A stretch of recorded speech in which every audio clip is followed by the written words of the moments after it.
I just listened to? What is this? What's going on? Where am I? Who are you? Good morning, metalheads of the internet, and welcome to a brand new episode of the Metal Meltdown. Today we are talking about a gradual decline in morale, the official debut studio album from Kim Dracula. And, it's not good. It's, very, very not good. Dare I argue, bad? Maybe. Kim Dracula is still a relatively young and new figure within the realms of metal, alternative, and underground music, having only been around for a couple of years, having released their first few songs, including a now viral cover of Lady Gaga's Paparazzi back in 2020. Despite that, they've built up a large devoted following online across all social media platforms. There's been a lot of hype and buzz and talk surrounding this album. They've even managed to secure a spot opening for Avenged Sevenfold and Falling in Reversed on their most recent summer tour. And, you know, say what you will of those bands, and Lord knows we here on the Metal Meltdown have, but there's no arguing that they are two of the biggest rock bands of this era. So that's, you know, kind of a big deal. Though this was not an album I really intended to check out, curiosity kind of got the better of me upon realizing how much of a big deal Kim Dracula was right now, and I'm wishing it didn't. I'm wishing right now that curiosity had just shut its fucking mouth. You know?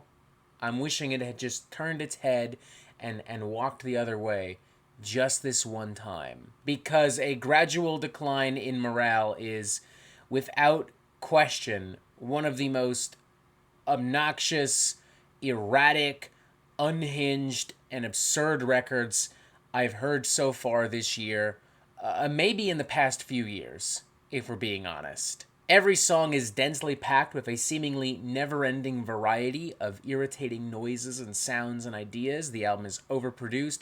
There's so many dynamics. It's also just generally quite weird and kooky and strange. Like, it has an almost lol random aura and approach to making music, to presenting itself, with tons of weird skits and ironic humor working alongside the seemingly out-of-nowhere stylistic changes. Like, imagine if we threw Mr. Bungle, the Red Hot Chili Peppers, Marilyn Manson, Slipknot, and Korn into a fucking stock pot. We cooked the ever-living shit out of it, beat it down with a hammer, rolled it up into a ball, froze it, deep-fried it, and then served it with 1,000 fucking sauces. That is Kim Dracula. Right there. My confession, for instance, is equal parts trap metal, funk metal, techno, and nu metal. It's got slap bass and all of these weird, frantic beats and all of these trancy rhythms. If you took like 2 or 3 songs from all of the bands I just mentioned a moment ago, threw them on a Spotify playlist, and just started randomly jumping back and forth between the tracks at random intervals, I honestly think that would still not be as weird as my confession. All of it is anchored by, ironically, a very generic, like, metalcore, pop metal chorus that could have very easily been pulled from, like, last year's Motionless in White record, or something from, like, In This Moment, or Asking Alexandria. In what I have to assume is an attempt to out-crazy my confession, Luck Is a Fine Thing, Give It a Chance goes into even more theatrical, eccentric, and over-the-top territory. Initially starting off sounding like Diet Ghostmane with these heavier guitars interwoven in between electronic beats and some dark monotonous rapping. It then kind of ramps up. It then kind of speeds up. It gets crazier. It gets louder. It gets kookier. You have these weird chugging rhythms and weird vocal dynamics. It's at times reminiscent of, like, mindless self-indulgence, but if they leaned closer to, like, metalcore than, like, I don't know, whatever you would normally call mindless self-indulgence. There's also this weirdly spacious and cinematic section filled with synthesizers and this kind of epic voiceover work that's like, oh, you must do the thing, Kim Dracula. I mean, there's voiceovers and interludes and weird little skits across the album, but this one stands out as being the oddest because it just feels like something that was made for an SNL skit. Like, this feels like somebody making fun of, like, a pretentious rock opera or a prog metal album. And I think maybe to some extent that's what Kim Dracula is doing, but in context of the song, with it being sandwiched in between all of this other bullshit, it just doesn't really work. While we're on the topic, this is kind of a problem that the album consistently has. Whatever it's trying to talk about, whether it be corruption or sickness or commercialization or the state of the record industry and pop music and social media, all of that just kind of gets lost in the absolute absurdity of this record. It doesn't help either that there are interludes scattered across the album that kind of conflict with the overall tone and the vibe of whatever the preceding or succeeding song is trying to convey. It gives the impression, to me at least, that this is all just one big fucking joke for Kim Dracula. Like, we're just taking the piss. Land of the Sun is another weird one because for a hot minute, it almost works. Like, I'm not loving it, but I am vibing with it more so than I am the other tracks we've mentioned. It is full-blown Iowa-era Slipknot worship for, like, a solid couple of minutes with some pulverizing grooves and some, honestly, pretty fucking disgusting gutturals, like on par with something I might hear from Slaughter to Prevail. It still has these weirder textures and these weirder little bits and pieces, but, like, it works better here. Like, it feels more natural. It feels earned. At least until about the halfway point. At which point, you know, there are these weird growling vocals, which just kind of sounds like an angry chihuahua. There's a little sitar bit. There's also, like, trumpets and horns and, like, Latin instrumentation and some Spanish voiceover work.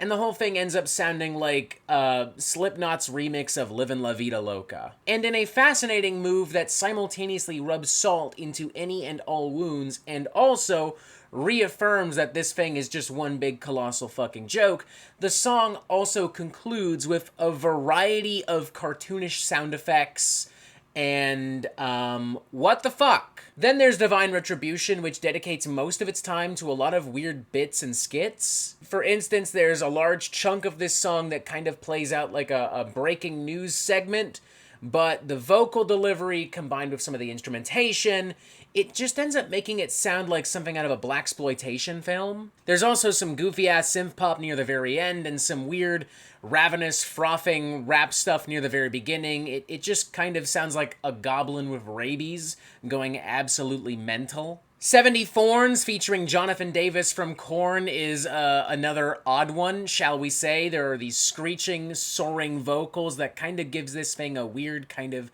Judas Priest vibe. This combined with trap metal style vocal dynamics and beats and production and some moody alternative metal-esque melodicism, it just makes for a really weird display. Rosé benefits from being one of the more straightforward cuts on the record, both thematically and musically. It's pretty clear to me that Kim Dracula is talking about alcoholism, and they're doing so through very somber and evocative, kind of like alternative metal instrumentation. It isn't great, and it does grow more excessive and ridiculous as it goes along, but all things considered, it is one of the more cohesive cuts on this record, so it gets, like, some points for me in that regard. Perhaps it helps that it simply isn't as crazy as the preceding track, Industry Secrets, which, I mean, it's just an absolute fucking clusterfuck. I do kind of like how shady and mean the track is, but, like, I mean, between the weird funk parts and the aggressive, like, hardcore and metal parts, it's just a mess. The album attempts to close on another straightforward cut, Iris, but truthfully this one just flat out bores me. It is a very generic and spacious ballad with perhaps some of the most forgettable and unremarkable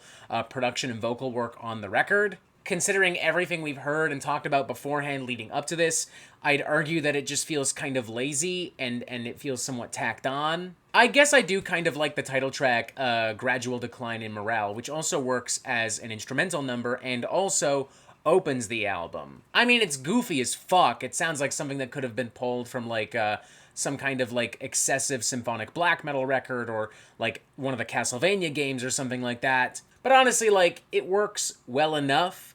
Like, I like the organ work here.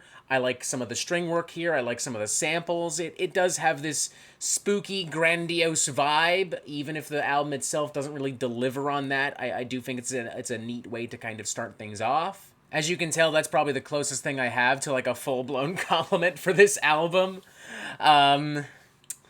Yeah, when I leave an album tolerating like 2 out of 20 tracks, that's not a great fucking sign, folks. Like, yikes. I just found this album to be egregiously, excessively annoying to the point of being cringeworthy.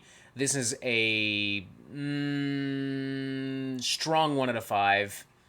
Yeah, I was almost tempted to give this like a what the fuck out of 5, but I feel like 1 out of 5 sums things up quite nicely. I guess if you're in the mood to just hear some totally batshit crazy bonkers nonsense, this is it. This is for you. Congratulations. But personally, like, I'd rather just go listen to Mr. Bungle. I'd rather just go listen to some crazy prog metal or like some crazy avant-garde metal or art rock as opposed to this. This is messy, confusing, random, all over the place, and just generally super, super fucking cringeworthy. I do hope for Kim Dracula's sake that they get better at this in the future, because I do think that there's something unique about how Kim Dracula specifically fucks everything up on this album. Like, I wouldn't put this on the same level as something like Corey Feldman's Angelic to the Core, but I think similar to that album, this is uniquely unhinged and weird and crazy. But unlike Corey Feldman, I do feel like Kim Dracula is also actually a semi-talented person, and there is room for growth here. But we'll have to cross that bridge when we get there. For now, a gradual decline in morale. Yikes! 1 out of 5. Oh god. Can we stop now, please? Anna, am I allowed to stop? Yeah, you can stop now. Thank you.